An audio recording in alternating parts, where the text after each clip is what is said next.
السلام عليكم ورحمة الله وبركاته. أخباركم إيه يا جماعة؟ يا رب تكونوا بخير. طمنونا عليكم. النهاردة هنتكلم في الفيديو على حاجات يعني كويسة.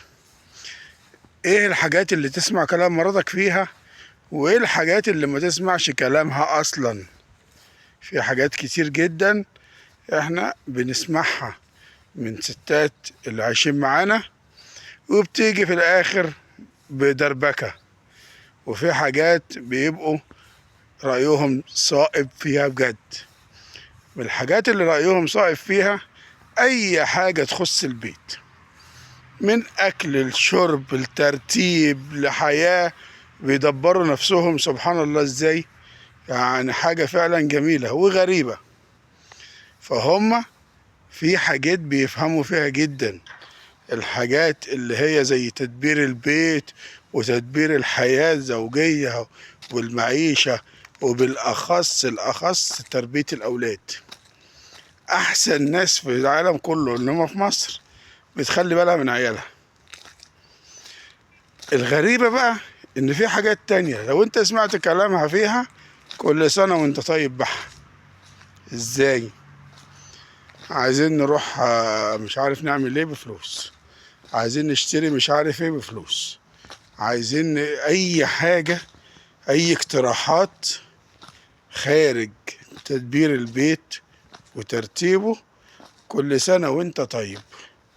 ما يبقاش فيه، بص، ما تسمعش الكلام، لان الموضوع بيبقى مش زي ما انت متوقع. الموضوع بتبقى انت بتتكلم على مثلا على 100 200 الف 2000، تبص تلاقيهم 10. تلاقي انت اتدبست في حوار، اتدبست في حاجه. من الحاجات اللي انت ما تسمعش كلامها فيها لما تيجي تقول لك فلان عمل او فلان، احنا مالناش دعوه.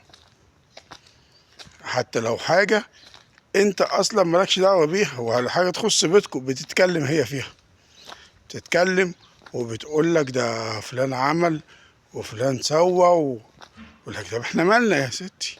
احنا مالنا وندخل نفسنا فيها ليه؟ واكتر حاجة تعمل نفسك مش سامعها ولا شايفها لما تيجي تقول لك ده بيقولوا عليا كذا. لا، محدش بيقول. حد قال باسمك؟ حد وقف وجها لوجه وقال فلانة كذا بالاسم؟ لا. يبقى خلاص. ليه بقى؟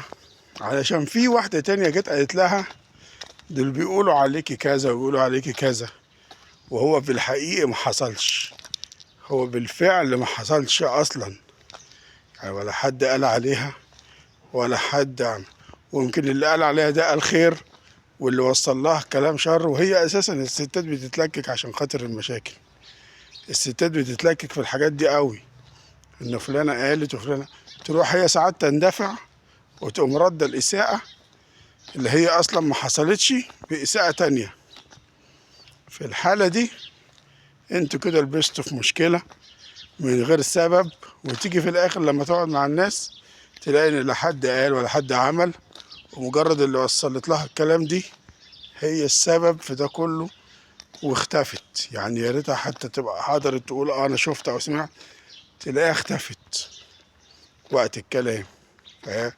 يا جماعة، راعوا الدنيا شوية، وراعوا المعيشة اللي احنا فيها، وراعوا الظروف اللي احنا فيها. كل واحدة بتتكلم في دوشة وفي وش تلم الدنيا. الفترة دي صعبة على الناس كلها، واحنا مش ناقصين. فبالله عليكم يا أيها الذين آمنوا إن جاءكم فاسق بنبأ فتبينوا. مش أي واحدة تيجي تقول لك الناس بيقولوا عليك تجري على طول عليها. مش أي واحدة تيجي تقول لك ده جوزك تجري على طول وتعملي مشاكل. خلي بالك من بيتك ومن جوزك. خلي بالك من بيتك ومن جوزك. وهنعمل فيديو احنا على الموضوع بتاع ازاي الراجل يخلي باله من مراته ويراعيها برضه. فيا جماعة يعني بالله عليكم خلي بالكم شوية من بيوتكم. وآخر كلامي، السلام عليكم ورحمة الله وبركاته، ودمتم